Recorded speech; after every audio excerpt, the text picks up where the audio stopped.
I've been the coach for a little over a year. I started as the analyst in November of 2019, I believe. And then once we knew that the NAL was live, I was promoted to head coach, and I've been doing both that and the analyst role ever since. So in June of 2020, I was moved out to be with the team full time and just work with the guys, and that was really awesome. I have a lot of experiences that I knew I could provide to a team and be like a really well-rounded support staff person. It was just about proving my worth and showing that I knew what I was talking about, what I could provide to a team. I think when we picked up these 4 guys from the old United roster, they showed up that they had a lot of talent. They already had that team chemistry, that ensemble piece that I was looking for as a coach to work with, because that's really hard to teach players, and when you have that, that's something really special. So I'm just really excited to continue to see us grow alongside with the org. As a coach, I wrangle the guys all out of bed, make sure that they're starting their day, that they get their minds moving for the day. When we start our scrims, make sure they're warmed up, ready to go. Talk with them, make sure that when they're in the scrim, they're problem solving accordingly, because I think that's the biggest thing. We have 5 very talented players, but they all have to come together and be able to work together to solve the problems that they're being presented. So just making sure that they're on board with that, they're working to do that every day. I'm really excited to keep working with these guys, continuing to show that we can improve as a roster, as a group of guys, and ultimately we want to make that invitational event. But again, we're just working every day to just keep enjoying playing the game, enjoying being with each other and having fun. I'm Dream, support player and IGL for Mirage. You're watching Stage 2 of the R6 NAL.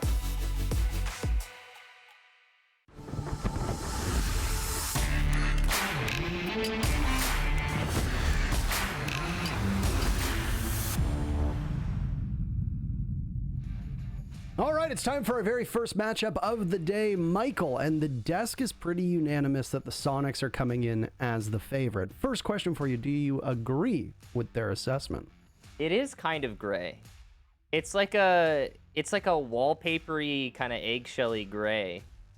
A producer was trying to tell Parker that his shirt was gray, and he was insisting that it was like a red. And no, it's kind of gray. It is. If you see it in person, it's like a red gray. It's very similar to the SAS operator logo color, which is like that pinkish, purplish, reddish off color that a lot of people think is. Why are we talking about this? Answer my question. Are the Soniqs the favorite, Michael? Yes, they're the favorite. They're going into this, I think that the Soniqs are the favorite. We haven't seen Mirage fully recover since they lost one of their star players, who's gone on to do great things with Space Station. Of course, I'm talking about Houghton.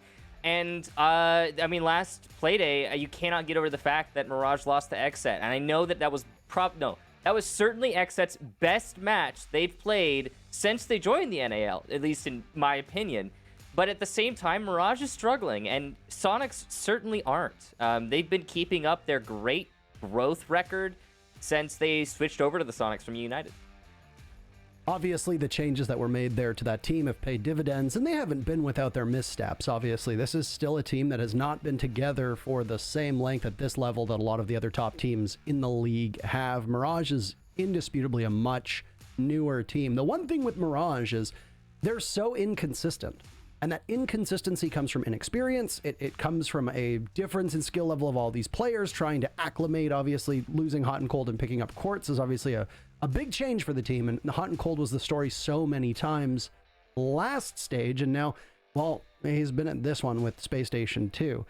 The thing that I have to wonder is that I think everybody just said, okay, TSM's going to win, and then Mirage surprised. Are we going to see a repeat of that, Michael? That's the question. But there's actually a real question, by the way, and that's our poll question of the day, is it's both Dream and Super have 6 plants. Which player will have more this game? We are not talking about in their house. We are talking about in the game. They could have more plants. I don't know. Maybe they spent quarantine collecting plants like some of my friends. Anyway, do you think Super or Dream will have more plants this game? You can vote on twitter.com, the Bird app. You know, it's funny that you say that, Parker, because I actually I know at least 2 people who bought like mini cactuses during quarantine. You know, multiple cactuses are called cacti, Michael. Yeah, I get. Yeah, it's just like my brain said it like that because they're separate of each other.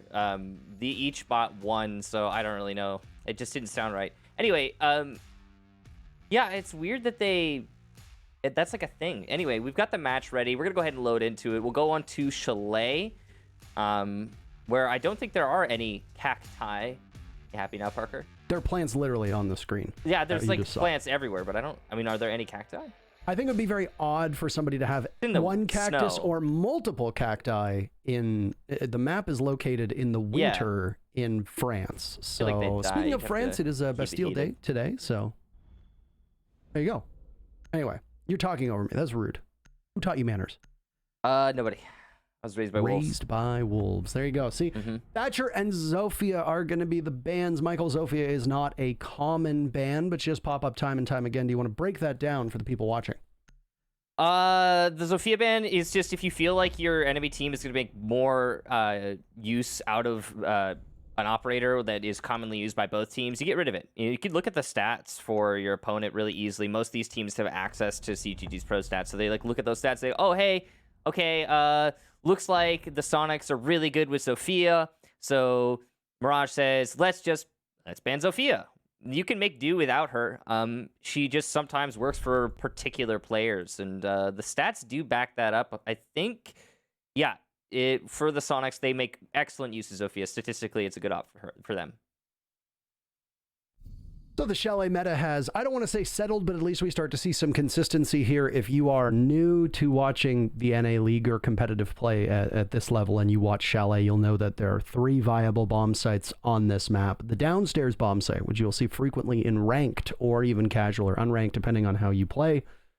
Not exactly the greatest for the defenders. So be surprised, be as surprised as we will be if that downstairs garage bomb site is where any of these teams choose to go. Instead, the 2 most standard sites tend to be upstairs in bedroom and office, and then over by bar and gaming. So seeing kitchen come up right away isn't abnormal, but it is definitely not a site that every team will go to right off the hop. It is still defendable, of course, and we'll see how Mirage can put it together. I have to correct myself real quick. I was meant to say Mirage. I think I said Soniqs when I was talking about the Zofia ban. But the stats are the same. I just mixed up the teams. Anyway, Mirage, not going to be able to use that Zofia. Both teams actually are good with that operator, though. So I don't know if it was a totally necessary ban, but if you want to force something to be uncomfortable for your opponent, that's the way to do it. Looks like it's going to be a heavy roam upstairs here on the dining defense here for Mirage. This is what we've come to expect on this site. Most of the time, we're seeing a lot of avoiding the bottom floor on Chalet in the NAL, and I think we'll see that reflected in this match as well. Now, there's a couple interesting things about Chalet that we don't see on a ton of other maps. Number 1, Ying and Lion both have a disproportionate impact on this map. Number 2, Jackal tends to come out quite frequently where he isn't always brought on other maps. Flores is seeing play across a spectrum of levels, across a spectrum of tiers as well, so he's not much of a surprise.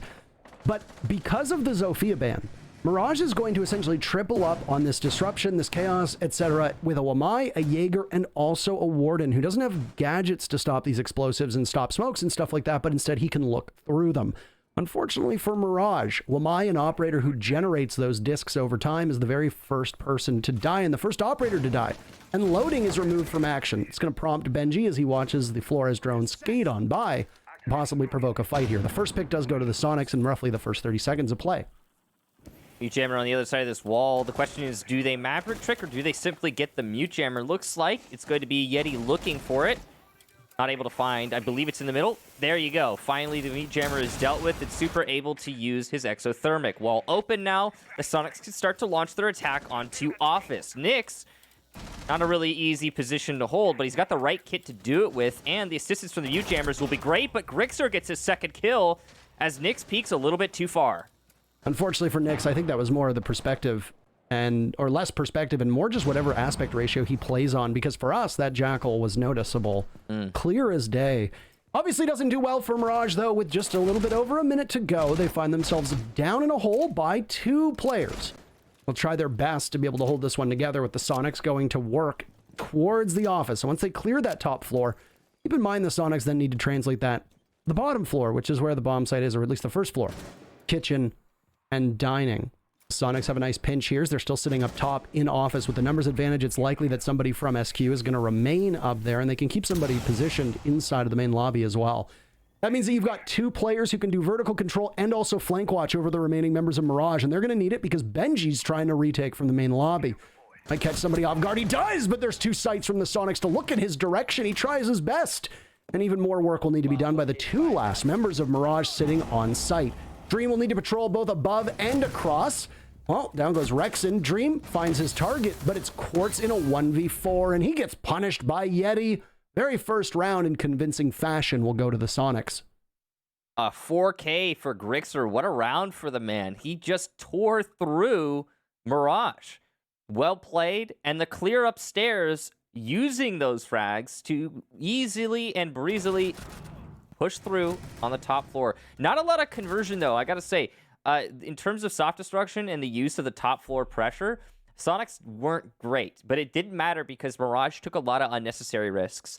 Nyx peeking over to the balcony, the flank attempt there from the Jaeger, it was very predictable at that point. In 3 versus 5, you're going to try and make a playback, and that particular flank is super easy to read.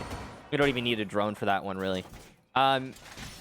So yeah, Soniqs pick up such a man advantage that it doesn't even matter that they're having trouble converting that top floor clear to a site hit, because Mirage is trying to claw their way back into the advantage column. So it was an interesting round, Parker, but I like the setup for Mirage. I also like that they're really trying to firmly hold their roam. This is something I've talked about ad nauseum at this point, but it's good that Mirage is trying to actually invest in where they're placing their utility, their rotations, their reinforcements, and their players, instead of just, hey, we're going to put it there and run away. Even if it, didn't work. Second time will not be a charm for Mirage. Seldom do we see teams go to the same bomb site twice in a row, especially after losing it. Might as well go to one of the other ones that are viable. So Mirage will head upstairs to one of the 2 bomb sites that I mentioned in the start of the first round as being the standard defensive sites, and that'll be upstairs inside a bedroom and office. Soniqs are quick to the punch here. They've burned 30 seconds off of the clock, and they will realize very quickly that they've got library control, but Benji is playing in Chimney. He's going to sit there and wait. Nyx is under fire. He's the first person from Mirage to find anybody, and he's in the middle of the site. So is Rexon. He just drops, or what would be the site where they're playing over by Bar Gaming. So down goes Nyx, off on his own, trying to hold map control, unsupported. He falls. 2 rounds in a row where the Soniqs have got that first blood. That's a good start there for Soniqs. Benji trying to answer back. Difficult position to play by Chimney. But he could do some work here if he lands the shots. And, oh, no, shots landed on him. Grixer not missing much today. Loading, though, will get super. So there goes some of your hard breach. And as Rexon is also eliminated, oh, the chaos ensues. It's a 2 versus 2 when the dust starts to fall. Loading still has firm control of Piano and Dream for control of the site. So Kansan and Grixer have yet much work to do. Diffuser in hand, though, in a minute 30 to do the work with.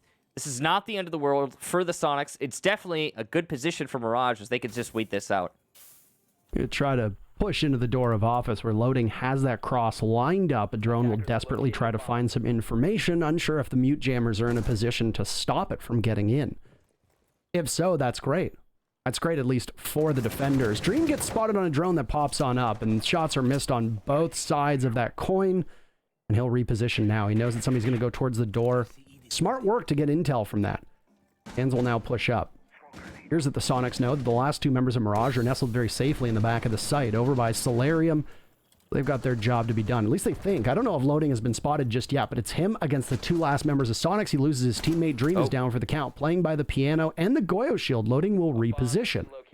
Once again, the less drones available, the more information Loading will have, but he gets smoked by Grixer, and Soniqs take 2 rounds in a row. I mean, Grixer is putting on a master class right now. He is not missing his shots. This is some impressive play from the man. And Soniqs, they are ecstatic.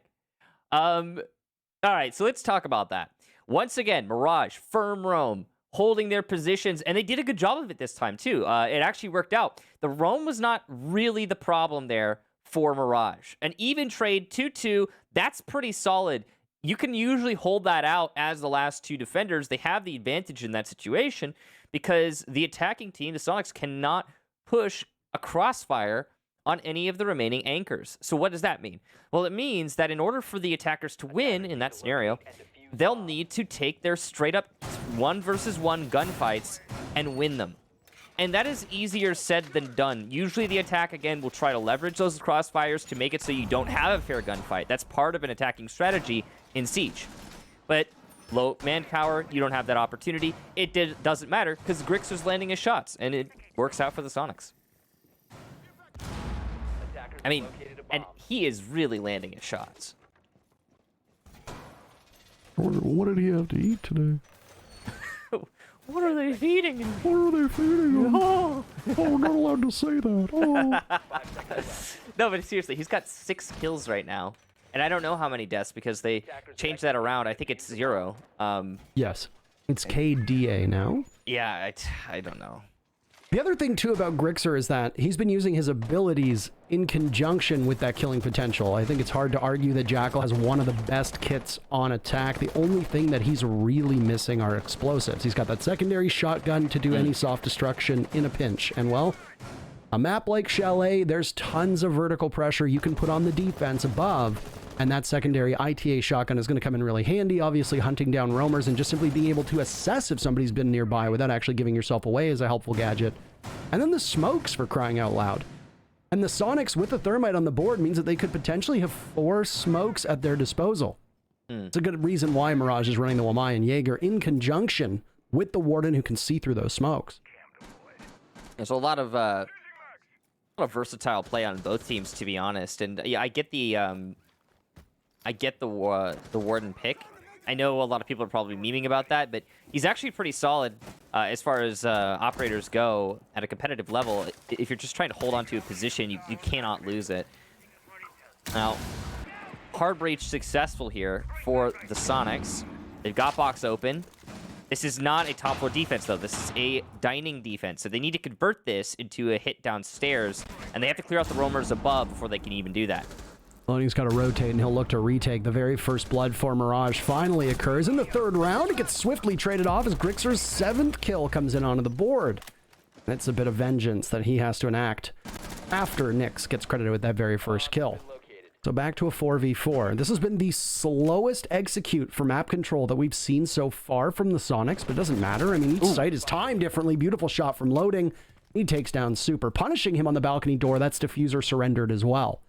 Somebody from the Soniqs will be tasked with retrieving that, while also finding the remaining members of Mirage, which they've got a ping on over by Solarium, but there's a reinforced wall there to stop Grixer from netting the kill. Yeah, you're going to need to get that diffuser, and it's beyond a gate. Kansan will just eat that gate. He doesn't seem to care about the little bit of HP it's going to cost him. Diffuser in hand now, and again, these attackers need to convert this to a sight hit. This is the most difficult part of any Chalet attack. When you get the roam clear done, you have to hit the site after.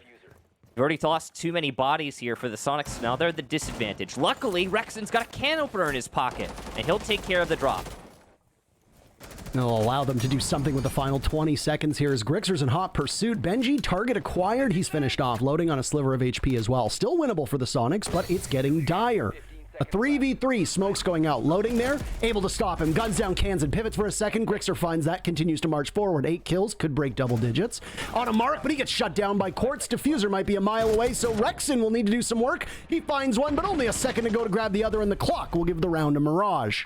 Big win there for Mirage, and just waiting out that time, again, that's conversion from the roam clear to the site hit, so difficult, and Soniqs not up to the task in that round. It's funny to say, but sometimes little mistakes go a long way.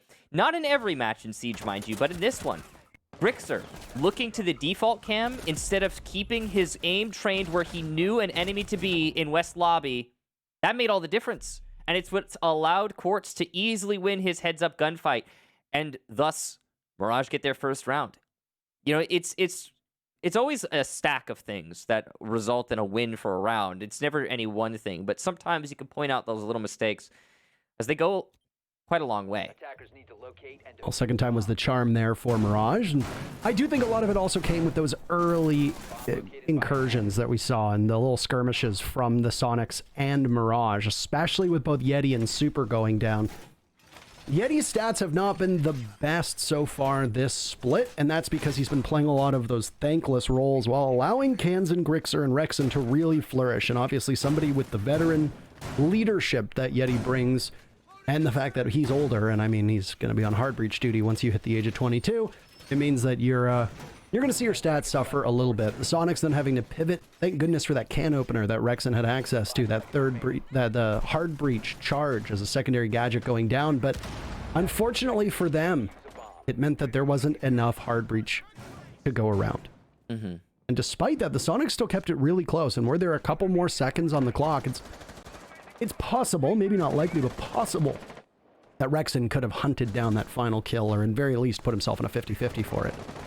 Yeah, there's definitely a chance. And, well, what I will say is, even though Mirage did win that round, this has still felt a lot like a Sonics map so far. And a big part of that is Grixer's dominance, his presence that he's allowed to, or that he's allowing his team to use to make space. It's working out quite well. The question is, when will that stop working? Because I don't know that I've seen probably like, I'll say like 10 matches in all of my time watching Siege where somebody has an amazing performance throughout the match and they drop like 25 plus kills or whatever. It's just not very common. So at some point, it's likely Grixer will drop off a map. And where will the rest of Sonics be at that point? Well, that's why you gotta hope that there's some depth on this team. The other two highly rated players on Sonics, Kansan and Rexon, are both sitting at 3 kills combined, so you have to hope that they're able to find something at some point, though Grixer has been consuming all the oxygen in the room for his team. We're almost halfway through round number 4, and we're getting our very first glimpse of Bar Gaming. This tends to be one of the favored sites for a lot of teams. Frost tends to also pop up quite often. Instead, Mirage is not going to use her. They really like this Warden pick. I think he's almost got a 100% pick rate so far for them. I can't recall if he showed up in round number 2, but 1, 3, and 4 so far he's here. Lion as well on the board, as SQ really does like this lineup of the dual hard breachers. And whoa, Grixer's just in the site. All right, but maybe it was a bait, trying to lure everybody else out. From Mudroom, there's Kansan. He might get contested, though, by loading. He's primed and ready. Nyx drops, and there's loading flashed out after the Wamai magnets get taken down. Grixer's still in there, by the way. He's bleeding out, but the rest of his team is trying to find what they can. Marks in for the remaining members of Mirage, and Kansan pivots around. He's going to need to go for something. He can't do it. Grixer's still there, and that should be a 2-piece for loading, but he's got his eyes set on Rexon, who's next in line. Benji finished off by Yeti, and this advantage for the Sonics is still there. And that's the round. All right. A confusing back and forth. The very first defense on this bomb site for Mirage does not go their way, and the Sonics are up 3-1. Okay, I want to point out a couple things. Number one, Mudroom went completely uncontested by the defenders. We've seen this as common. When defending Bar, typically Mudroom is just given over to the attackers. That's where we saw the Lion holding the rotation. A lot of work done there from Kansan. Number two, the freedom of access to the site on the side of Mirage is troubling.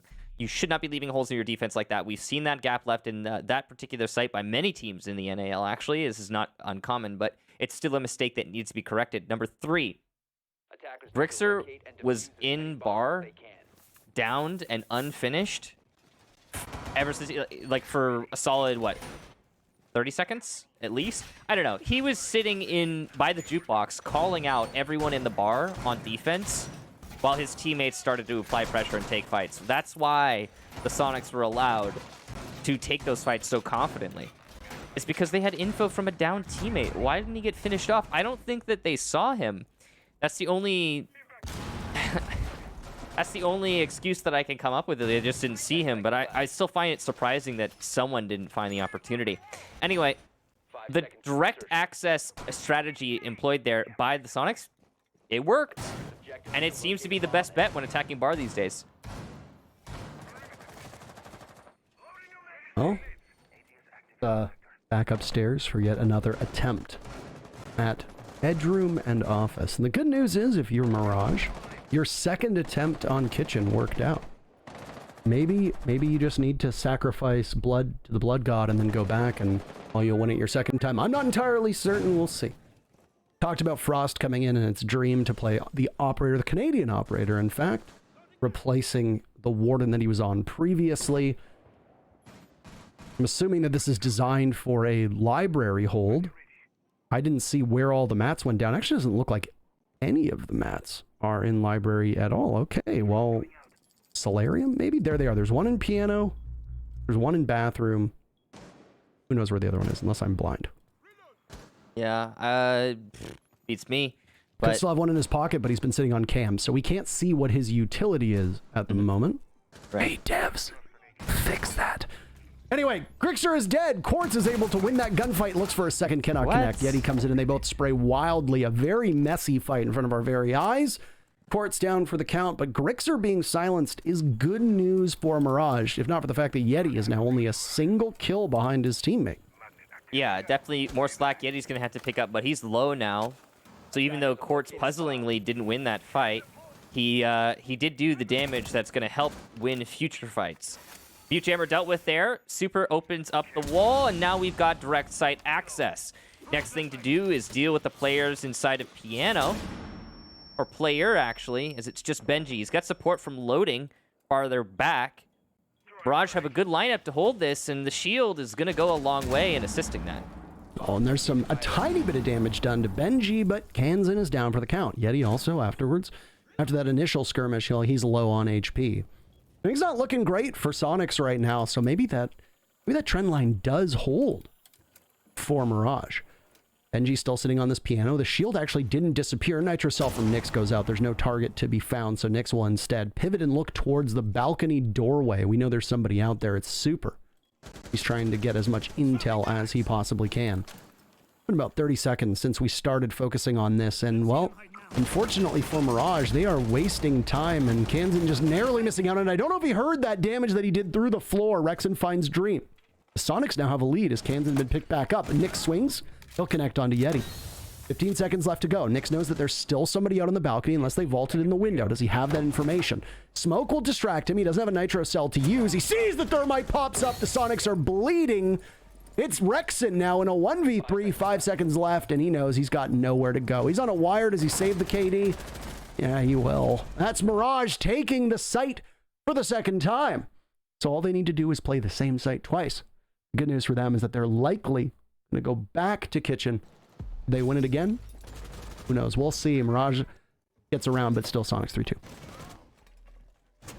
Well done there to Mirage. They seem to be good on these sites that reflect each other, kitchen and top floor. I've talked about that before, how the strategy can be similar for both because, I mean, it's just one site above the other and the other below it. So Nyx was the big problem there for the Soniqs, obviously, and we got to see that front and center when the execution came out. Mute is the perfect operator to hold that position for two reasons. Reason number one, the SMG-11, and number two, the shotgun. SMG-11 is the highest DPS gun of the game besides the BOSG, which doesn't count, and the shotgun is a one-shot machine. So well done there to Nyx for holding his position at close range, winning his fights. That's exactly what his job was. He did it perfectly. More puzzling is the counterplay that we saw from Soniqs, or lack thereof, or at least the unsuccessful, counterplay that we saw. He had Kansan going downstairs, for example, trying to shoot him through the floor, and if he's able to get Nyx off that position, whole game just changes. The execution becomes much easier, and your plant behind default wall is 100% facilitated. You can do that. That just didn't happen. I mean, the attempt was made, it was a failure, and there's not a whole lot else done to deal with Nyx, and you have to expect him in that position, so I'm surprised there wasn't more in the pocket of Soniqs. Oh. I speculated they might go back to kitchen, but no. They like going to the site a second time and then winning it. Try it the first time, you lose. Go to it a second time, you win. That's so far the trend line for Mirage, and by Jove, they're going to do just that on Bar Gaming, Michael. Yeah, it seems that way. Some small change-ups here. They like the lineup that they had on the previous round, so they're going to bring it. Again, for the most part, they've subbed out the Mute and they brought in a Rooney, but Dream is going to be reunited with that Frost. You've got Wamai who's been playing them, or you've got Loading who's been playing Wamai quite effectively, Benji on the Jaeger. How different is this game if Benji is trading out his deaths and is doing better on his defensive roam than we see from the entry point on the Soniqs? This could be a completely different game, but we'll see if Benji picks it up on attack. He typically plays their Zofia, if memory serves me correctly, so we'll have to flex on to a different rule now that she's not available. Anyway, there's been a minute through the round. Soniqs' focus has been on both Trophy and Office thus far. Grixer's been dispatched over to Solarium to take that portion of the map, and that's where we stand right now. Slow round here. Really slow, compared to what we've been seeing for the most part in this match. Right about Zofia, by the way, for Benji. So that's going to be different for him. Part of it might be why Soniqs banned the Zofia, just to get rid of that for him. But We'll find out. Get to the second half. Now it's a battle to go even on first half. Mirage definitely want to get that 3-3. Mudroom control here for the Sonics. They're set up well to hold off the push, though. On Quartz, he's got backstairs control, and that should be the linchpin position. The smokes, though, are going to make his hold a little bit difficult, as he will lose a lot of his visual. Nitro Cell from Quartz went out to try and contest Mudroom. It was a point of contention you said earlier on in this game where Mirage wasn't holding it anywhere near as effectively as they needed to. Quartz has been isolated by this smoke, which now clears in front of him, giving him a line of sight over towards the lobby. Slaps down Yeti. That was all a distraction so that the split entry from the Sonics could try to capitalize on it, but it doesn't work out. That leaves just 30 seconds left on the clock. There's another silhouette down below. He wasn't expecting a second, and it's Grixer to break 9 kills and now try to ascend those stairs. Nyx falls to Rexen. Kansan still holds on to Mudroom, and they've got a cross established. It's going to be falling onto the shoulders of Dream to try and stop that in his spot, and now even more is going to go in his favor as everybody else is dying around him. Benji from above, they'll take out Super. Orange goes the kill feed, but then back towards the blue, and Rexen will make sure that Sonics take the first half by a score of 4-2. Wow. It's the battle of feints for the Sonics. Beautiful execution there. I love everything about it. The first push downstairs was meant to be feinted for. The smoke that went into the hallway above. That's Yeti's distraction, right? Obviously. And I thought that Sonics, that was all they had up their sleeves. But then, another player from downstairs. It's Grixer. So it turns out the smoke was a distraction for Yeti, who was a distraction for Grixer. The layering continues when you transfer over to the top floor clear, or even the site hit directly. Every push that Sonics put out there was in turn a distraction for another push elsewhere. The Jaeger from above. I genuinely thought that Jaeger above, I think it was Benji, would be able to hold onto the site using the holes that were pre-made for him. I thought that, oh, okay, there's so little time on the clock, Benji's going to be able to hold this one out until the timer hits 0. But no, because as the Sonics are pushing into the site downstairs, turns out that's a distraction for a push upstairs to deal with Benji. So it took a long time for Sonics to get their execution out there. But once they did, they had so many layers and so many distractions that Mirage just wasn't prepared to deal with all of them. It's beautiful stuff. Love Siege like that. We'll switch sides here. No teams have taken a timeout just yet, by the way, Michael. It's a very fast-paced match, Parker. It has. It's only been about 25 minutes or so, and we're already through the first half, given that a typical match at top-level play ranges from 45 minutes to an hour. Well, this one is about where you'd expect it to be at a 4-2 scoreline halfway through. If we need overtime, we're very likely hit the 50-minute mark for a matchup, but they've been quite brisk. The Sonics spent some rounds trying to execute fast and others being a bit more deliberate with the defenses that were set up by Mirage. We'll flip the script and see if Mirage can maintain that same pace on attack. They've brought a very different look, subbing in a Nomad and a Yana, dropping the 0, dropping the Maverick too. For the Sonics, the only thing that they're bringing that you didn't see before is a Malusi, and speaking of, that is not a Yana clone at all. Mudroom has been a huge focus for both of these teams, and Nyx will make Yeti pay from that spot. But now Nyx battling Grixer with tiny bit of ammunition left. He'll have to reload as he now watches for Nyx on the stairs. There's a Banshee there to slow him down. Grixer's feeling good today, and he broke double digits. He's looking to continue to do that and almost takes advantage of Nyx as a bunch of flashbangs go up. Dream will now drone him out. Grixer, does he see the drone? Yes, he does, but his focus is on fragging, not on stopping that drone. Look at how much time he's wasted. Yeah, he's done a great job of wasting time, utility, and HP. Nyx isn't dead, but he's really low. He'll die to a shot from anybody at this point. Meanwhile, we do have roamers downstairs. That's Super. He's going to get the heck out of dodge, but there's a Jackal behind him, which means he will be tracked. Now, that probably won't matter as he's working his way back to site, but still information gathered for Mirage, who have yet to clear out the library side of things, Parker. Nyx is finally making that push. Turns out he actually did survive the single bullet. I thought he would have died, but no. Grixer's been down from the balcony, but I don't think the attack even knows about that. Finally finish him off as they actually put 2 kills together, making this a 2 versus 4. Super and Kansan now, tall task to hold out on this site. Yeah, this one might be a little bit too tough for them. It really depends on what utility Mirage has left and where they're going to expend it. Dream gets found out by Super, who immediately peels back. That's Diffuser down on the balcony, so the Soniqs have themselves in a decent position. But 30 seconds is plenty of time for Mirage to be able to do this. There goes, by the way, a Nitro cell, and Super looking for more, playing around that wall. He gets shot from long range by Benji, and now it's Kansan to the rescue in a 1v3. Trying to hold this together. Steel Utility going out. Does Kansan see the Rotero drone? No, he doesn't, and it's going to go off and flushes him right into the Nomad, but he doesn't look to the right, he looks to the left. Wrong way, on just a tiny bit of HP. Nyx ends up being such a crucial component of that round, and his play and his ability to survive is key for Mirage to take their very first attack. You saw there that the Soniqs were trying to get a little bit aggro, Super and Kansan both, because they knew they were the 2 versus 4. You got to go for the aggro plays to put yourself back in a man advantage, or at least even things out. Otherwise, you're just going to lose when the trades start coming out.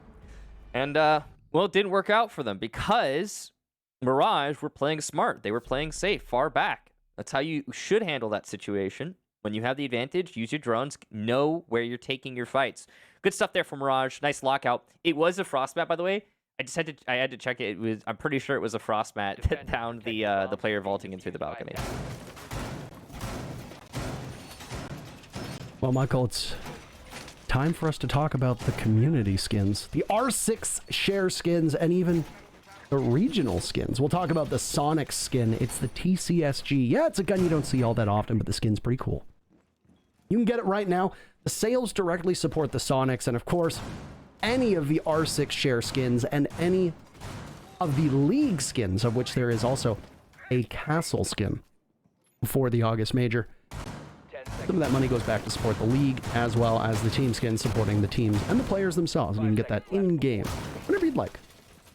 I have to imagine that when the Sonics were planning their skin and they chose the TCSD 12, it was pre-TCSD 12 nerf, that was before the 2020 Invitational. That was a long time ago, but I have to imagine that's why they picked the TCSD 12, because it fell off a cliff of popularity after they nerfed it. It really is not the same gun anymore. Correct. They are buffing it, though. I don't know if you saw those recent developer notes. I think that's good. They over-nerfed it, for sure. I mean, it was so effective. Was NIP very nearly won a world championship in 2020 with the TCSGs being a very crucial part of their strategy. And then, well, they won it again with the TCSG not being anywhere near as integral for them. So still world champs, by the way. The very first Brazilian team to win the world championship at SI just a couple months ago. Anywho, this is an entirely different contest, and we'll be back to some international scene and international battles at the Mexico Major next month. But until then, there's still spots on the line. The only NA team that's qualified is Space Station. The only other team outside of that's qualified is Cyclops Athlete Gaming. Frankly, I'm kind of surprised that NIP isn't qualified for it. I mean, I'm sure they will be at some point, Parker. Oh, I have no doubt. Anyhow. Yeah. C4 downstairs does not work out for Yeti, and that's a bad start there. Super, really awkward position. He's going to try and keep his life as he falls back in kitchen. Pterodrone's coming in to try and push him out of position, but he's actually already relocated. Trophy control firmly in hand here for Mirage, and Court's going to use the nade to possibly get this kill into Super. Ooh, not even that much damage done. Surprising. Countertop probably protecting Super in that position. Mirage stack up right now, Michael, is all by trophy, and they've got lots of soft destruction and soft walls in front of them. And while that first grenade didn't work on Super, the second one connects beautifully. Now Quartz can just walk right into the site, or march in, depending on how much moxie he has. But Rexon will chew through both of them. 2 huge kills. Yeti one as well. Diffuser down, and they know they've got case control. The Sonics have everything going for them at the moment. Add to the fact that Nyx is only a tiny bit of HP, but last round, with just 1 HP, Nyx was able to do so much damage. Will we see a repeat? With 40 seconds left, the 2 members of Mirage will need to find the 4 from Sonics and make that just 1. Nyx is gone, loading is gone, the round is gone for Mirage in favor of Sonics. It's a 5-3 game for the team in teal. That was an incredibly linear attack, Parker. Basically just, hey, let's take control of Trophy and then hit site direct. Yeah, it didn't work out. It didn't work out at all. It's going to be a Mirage tactical timeout off of the back of that loss, and I think that's the right call. You're down 5-3 now. You've got to make your recovery now. You can't wait any longer. Next round that Soniqs wins, it's match point, and we're a step away from defeat. So see what you could correct. That last round, good example would have been vertical play. Instead of simply going straight for a trophy push, maybe clear above, do a little bit of vertical, open some holes. That way you don't have to rely on winning your gunfights to dislodge these defenders from these really powerful anchor positions, like the one we saw Yeti playing. The nades worked for Super, but that only got them so far, as Super was playing in the death trap. And once it was free and clear, the attackers walked into that death trap, and, well, they died. I'm not surprised. I don't know. Good setup there for the Soniqs, and Mirage definitely going to need to work on their attacks. What game was it last week where after a team took a timeout, they won? Was it Mirage versus Xset? They took a timeout, and then they went on to win every round after that until the next timeout was called, and then it flipped. Yeah, I think it was Mirage versus Xset, because I don't remember it in Auction versus Soniqs. At the moment, with the way that things are shaping up, this does look like a very slightly attacker-favored Chalet, which is what we come to expect with this map. The stats tend to back that up, and I'm sure at some point it might change as teams start to understand how to defend a little bit better, or maybe it won't. Maybe it'll be like a coastline where it will forever be doomed to be in favor of the attackers, and defenders will weep like little babies every single time they come to this map. Who knows? You know, I think we actually had a season, like, really long time ago. Back when we were still in Poland, I think we had, like, one season where Coastline was puzzlingly defender-sided. It was like, was that the same season where Villa was puzzlingly attacker-favored? Maybe. I remember. This is a long time ago. There was a season where I remember we were doing it, and we're like, oh, Villa's been played 7 times, and it has a 54% win rate for the attackers? Okay, that's abnormal. So. I think that one was more recent. But no, the Coastline season was a long time ago, and it was a total blip on the... Like, it was... What's the term? What's the idiom, Parker? Where it was really uncommon. It didn't happen again. It just happened. Sure, fine. It was rare. It happened and didn't happen again. It was super unpredictable. An outlier, Michael. Yeah. It was an outlier. Thank you. Abnormality, whatever you'd like to call it. Sure. Anyway, yeah. And then Coastline went right back to being its normal attacker side itself. What is this? Well, it looks like Mirage are just storming on in. They're not wasting any time whatsoever. 30 seconds into the round, and 2 players from Mirage are in West Main right now. First confrontation could come with Super, and Dream is actually going to drone him out. Super sees the bullets go through the wall. He knows somebody's down below, and I'm sure he's sounding the alarms. This team will now be wary of this. Super picked off, though, by Dream, who might as well be in a totally different zip code. And now he'll drop. The one person who could have stopped Mirage from taking control of Solarium is now gone, so the remaining 4 members of Soniqs will now need to look in that direction as well for this defense. Bomb located by attackers. Great early pick there onto Super. But to be honest with Super, as I think we've all come to expect, I think he might even be more helpful dead sometimes, because he is going to be one of your de facto leaders, and he's going to be able to gather a lot of information and relay that to his team from the position he now finds himself in. So it's not the worst early pick for the Soniqs, and I'm not being sarcastic, I do mean that. Obviously, you want to keep a body up whenever you can, but I don't think Soniqs are stressing this too much. They still have the roamers downstairs. That's in flank position. Yeti can do a lot of work if he's not dealt with. There are edge apps, but what's this? The plant is going down. Somebody needs to stop this. The C4 from below is stopped, and the diffuser planted. Rexon now in a 1 versus 3, as he is isolated over by a bathroom door, trying to retake from office. He's got a lot of visual aid here, but not a lot of targets presented to him. One on the stairs, though, that's Soniqs, and he'll land his shot. The post plant played well there by Mirage. Great isolation. By my count, that's the first successful diffuser being planted, and it took 9 rounds for it to be accomplished in what's been an absolute slugfest of a game. Kudos to Mirage. That timeout obviously working well. One of the most confident rounds that we've seen from either of these teams yet. Mirage knew that they could take control very quickly. They enter from downstairs. They go into West Main. Only one player from the Soniqs is sitting on those Solarium stairs. He's punished by a great strategy. Pinched from below, but also wary of the 2 windows where Dream was playing. The kill comes out. Dream immediately pushes up. And once that Solarium wall falls, the bedroom office site is so hard to hold. Now, the thing is that the Soniqs were set up for a Solarium take. You can see from the deployable shields and where the operators were positioned, they were aligned and looking in that direction. But one thing they weren't expecting was the cross from Big Window, and there was nobody to stop the immediate push from Mirage through that breach in Solarium to get the diffuser down. All hell broke loose after that, and even with Super being the very first casualty, no amount of good comms can work against a team like Mirage that seemed to have every single crossfire established on you. It went from a 4v4 to a 3v1 very quickly. So kudos to Mirage. And Mirage can play spoiler here. There's, this race for Mexico is still wide open, Michael. Yeah. But the Soniqs are one of the favored teams right now. They're sitting in third, technically tied in second with TSM with 10 points. Yeah. But a win would be absolutely huge.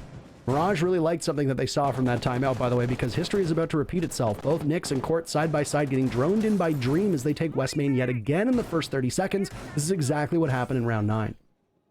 Yeah, it's the same execution in terms of the roam clear, but a different site, obviously. So Mirage are going to have to translate this into a top floor clear, and they are going to do that. Taking a little bit of time to do it, but they are going to get it done. Every second does matter when you're going for a long, full clear like the one Mirage is showing us right now.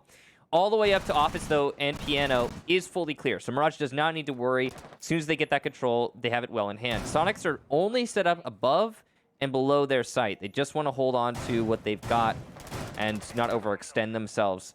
That usually works on this site because of the double shield setup by top backstairs and chimney. Those two shields make pushing from the top floor really difficult, and it's why we've seen from the Soniqs, for example, a lot of downstairs takes when attacking the bottom, or when attacking bar. Well, Mirage have the map control that they want. The Soniqs need to be aware of this. 90 seconds have been burned. An entry that came from Mirage was in the first 30, so a minute to try and reorient themselves and figure out what's next. First bar game defense for the Soniqs.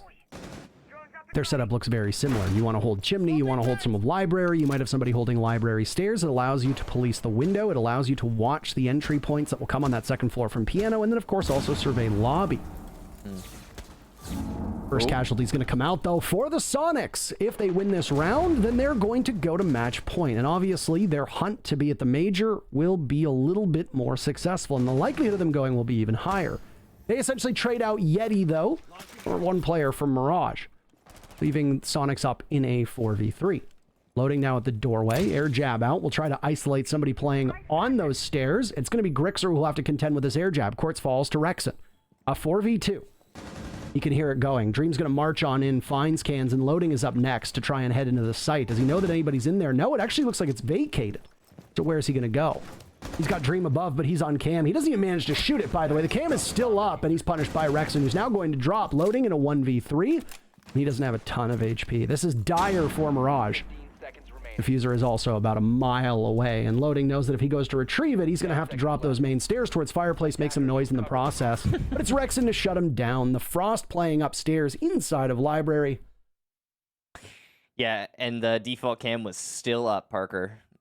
6-4 for the Soniqs. You called it when it happened. He missed the shot, and I think he called out that that was clear because those are hard red marks coming in on that last player. And you're not going to win that fight with a sliver of HP. That's a 4K for Rexon in the round, and he really was the artillery battery deep in Library holding down the fort. Exactly what the Soniqs needed right there, where you have your kind of periphery hold crumbling.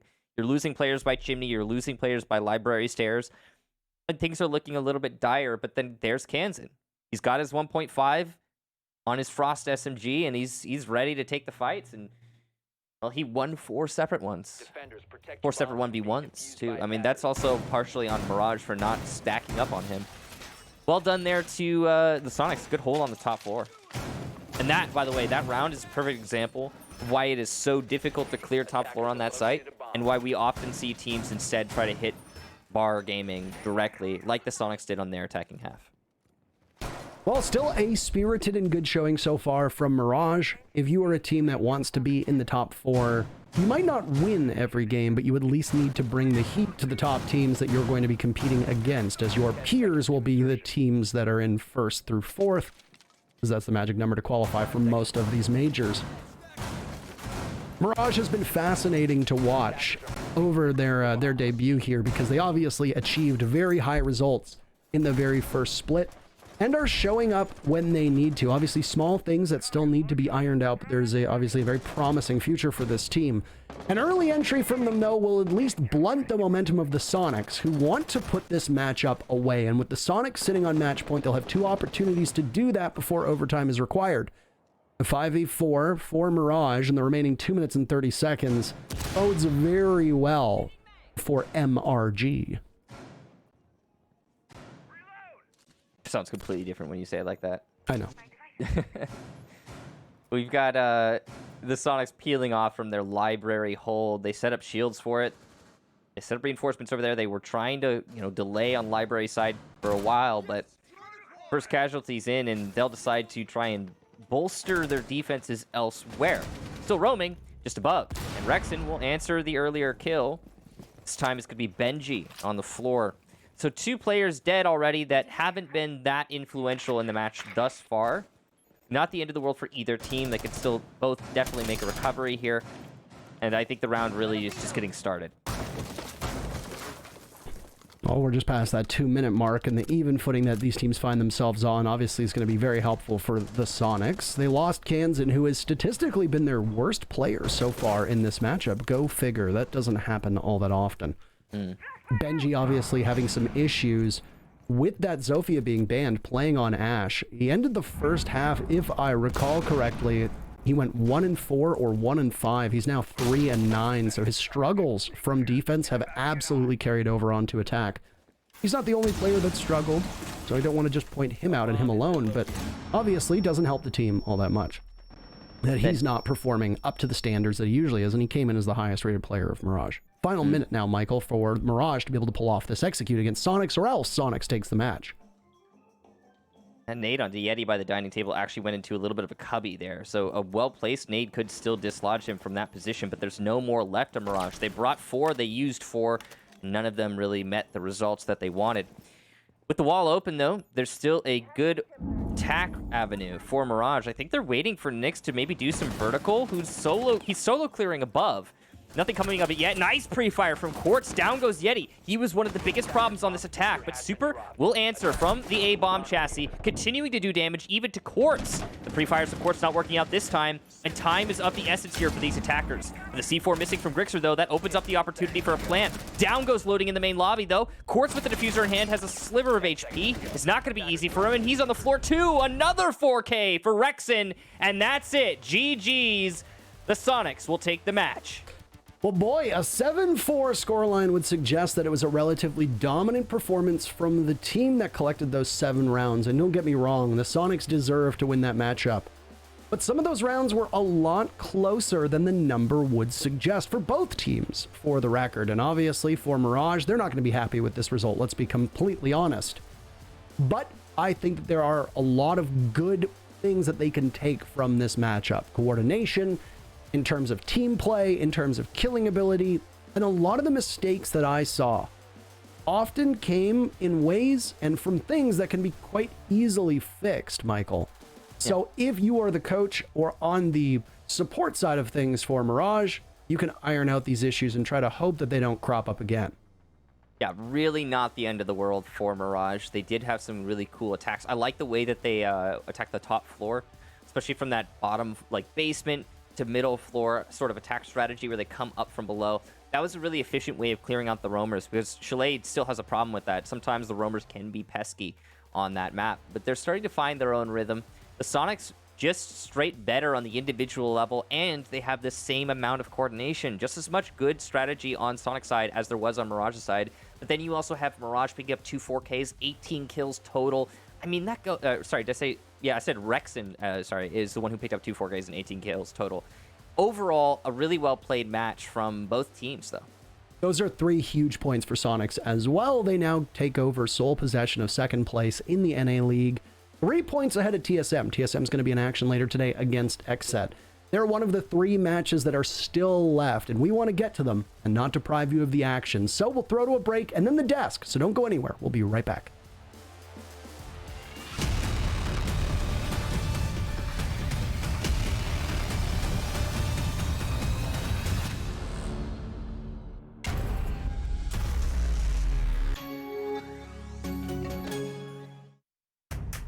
What does it take to call next? Follow us for a deep dive into the Rainbow Six community, breaking down barriers, taking you behind the scenes, and showing what it means to level up.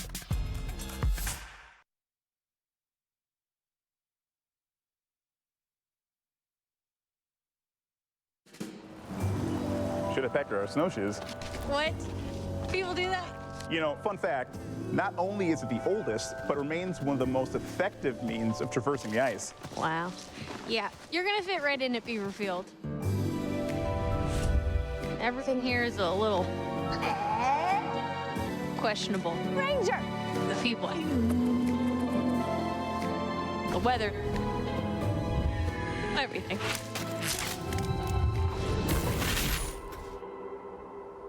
Oh. Ranger?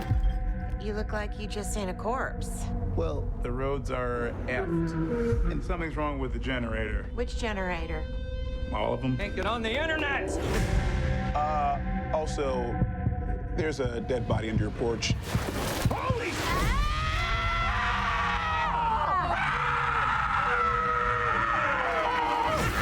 Probably a wolf. What are you, like a wolf detective now, Marcus? Who knows? Who? When? Who's gonna kill next? I think we can all agree that it's unsafe outside, and there's safety in numbers. Out of curiosity, who is packing? Well, we're having a good old-fashioned sleepover. With guns, though. With guns, yes. Everything about this predator is unorthodox. It's not human. It's not canine. It's one of them. One of what? A lycanthrope. A what? Lycanthrope. A werewolf. How could it gotten in here? How did it get out? Who says it got out? Maybe. I'm a werewolf. Maybe you're a werewolf. Maybe you're a werewolf. You're a werewolf. You're a werewolf. You're a werewolf. Maybe we're all werewolves. Are we really in a Mexican standoff right now? Baby, don't say Mexican. Just stand up. You know, we're probably just gonna head out. This isn't. Just pull it. We got it on our own. Just you go ahead, please. Don't spare me. Oh, please don't. Oh, please. Please don't bother the Spare lock. me. You think I Oh couldn't my do that goodness, I myself? could have What? gotten it.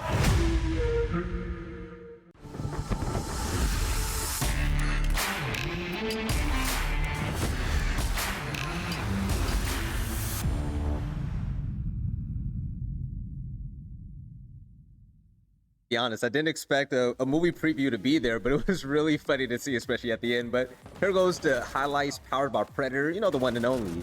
And man, Soniqs look strong. Beating out Mirage here on Chalet, they're looking like a definitive top team in the NAL, and they just continuously seem to be getting better while they do it.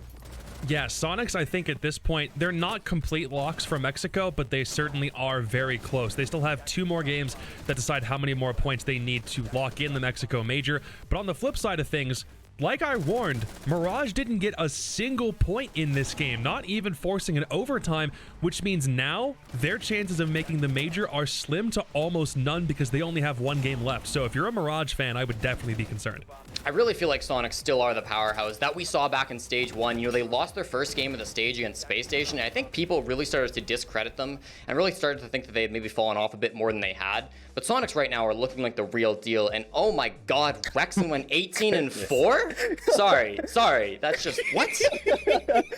Dude, he did a hot and cold, but 1 kill better. What is going on? That is crazy. And then, yeah, he was 100% when it came to opening versus opening deaths. 91% calls for both Rexen and Grixer. Yeti joined the mix, and you know, we were saying at the beginning of the map, fellas, the big 3 for Soniqs right now, between those 3, Rexen, Grixer, and Yeti, they're deadly, man. But take a look at Mirage, by the way. Loading tried to do his best, 9 and 10, but it just wasn't enough. They fell 4-7, and Soniqs, they're really shooting up there. When Super says Soniqs were going to be a top 4 team, he wasn't lying, and it definitely shows. But Jacob, you were super impressed as well when it came to Soniqs and the way they handled things when it came to the roam clear. What are some things that you pointed out that that you saw that you really liked? They kind of seem like they're masters of misdirection, so to speak. The pace that they set in the first half when they were on attack meant that Mirage didn't have a counter very early, and it was kind of obvious. They were moving very quickly were the Soniqs, and that was the ultimate problem for Mirage. When the Soniqs were moving slowly, I felt like there was a chance for Mirage to bring things back, get their bearings a little bit. But when the Soniqs were attacking very quickly, it meant that there was less time to react. They were holding it like the Soniqs were holding several cross angles. There was a lot of utility misdirection. And when Mirage tried to make rotates, in some cases back towards the bomb site, it ended up failing simply because of the sheer speed with which Soniqs were moving in that game. So that first half ultimately set the tone for the second half. And well, the rest is kind of history from that point. 18-4, Jesse. 18-4. 18-4. When man. you talk about the roam clear, I'm thinking, why does it look so easy? When players are popping off like that, it's bound to happen, right? But Jesse, when it came to opening picks for this roster as well, for the Soniqs, how would you rate it between the two teams, with Mirage in the mix as well? Yeah, I mean, I don't think the opening picks were super heavily in favor of the Soniqs. Like, Mirage definitely did a good job of fighting back in that area. But I think what Soniqs did really well was, tying into what Jacob was saying, right? They managed to turn those opening picks into really fast executes. So they would get one, they would get two, and then it would be at like a minute 45. So the fact that Soniqs are taking those gunfights so early, and I guess also the fact that Mirage are letting them take those gunfights so early, I mean, they have a say in when those gunfights happen as well, really says a lot about how Soniqs really think of the game and how they want to take these executes. Because if those are happening, a minute slower, which they are for a lot of other teams on a lot of other maps, then it really does hamper your execute. It's not just that Soniqs are getting really fast early games. It's that leaves so much time in the late game for them to just pick the bomb site apart, slowly work away at what they want to, maybe focus down a plan. I don't think they actually did plan any of those 6 rounds, but I felt like they always had the option, right? Yeah. So that's what I loved from the Soniqs there, and it really does seem like even if Consulate is not their best map ever, Chalet is really shaping up to be one that they can feel quite confident on. I love the speed at which the Soniqs play. And one more thing, Jacob, back to you. This loss for Mirage, you said it during the pregame. I want you to say it again for the viewers out there. What does this mean for Mexico? Excuse me, what does this mean for the Mexico major in Mirage's eyes? So I'm technically right now, as of this exact moment, Mirage still are in the top 4. They're still in 4th place, but we still have 3 games left to play on the day. Mirage only have 1 game left to play this entire stage, whereas every other team, with the exception of Beast Coast, I think, have 2 games left to play, which means they can be surpassed. The point spread between Mirage and DG and Dark Zero is only 1 to 2 points, and either one of them can surpass Mirage by winning their games today. And there's a very high chance that both of them will win their games today. So for Mirage, you needed at least 1 point to stay in contention. Now you no longer have that buffer. You only have 1 more game against DG for next week, but that might not be enough. So we could be looking at a scenario where either Dark Zero or Disrupt Gaming vaults over them and heads to Mexico above Mirage because of the mistakes they made today. It's turning into a bloodbath here in the NAL, but we have a community poll, and like I say every show, you need to start following us on Twitter and being engaged in it, right? The question is, both Dream and Super have 6 plants. Which player will have more in this game? Jesse? Well, I mean, I just mentioned that Super and the Soniqs in general didn't really plant at all in their half, No. so I'll give it to Dream for this one. We'll give it to Dream. Dream is, and you know what, Jacob? For sake of the community poll, Dream is very popular, and Super, people have mixed opinions on him, even though he's really popular as well. Do you think Dream came out on top, or did it go to Mr. 1.6? Dude, if it's a popularity contest, Dream is approaching, I think, the same level of likability as, Super and likability probably doesn't go in the same category. I like Super, man. That being said, I do think Super wins this one. Dream's kind of catching up, though, I feel like. I think it'll be close. Okay. Actually, super close. Super clocked in at 47%. And Dream, Dream won. The Dream won 53%. Wow. Kind of crazy. And I also want to put out there. Dream clap in chat, please. Dream clap. Dream clap. I love the brand for everyone on Mirage right now. They're such a lovable team, right? But unfortunately, they weren't loved on Chalet when the Soniqs played against them. So with that loss right there, coming up next, we're going to have a really good game as well. Disrupt Gaming. They're going to try to really prove that they're one of the top teams in NAL and Oxygen, even though they have fallen off lately. They're trying to really make a statement here. So coming up after this, we're going to have that matchup right there, and I can't wait. But we actually do have a little treat from me about Disrupt Gaming. Let's go ahead and hear what I think about what they've been doing so far this season.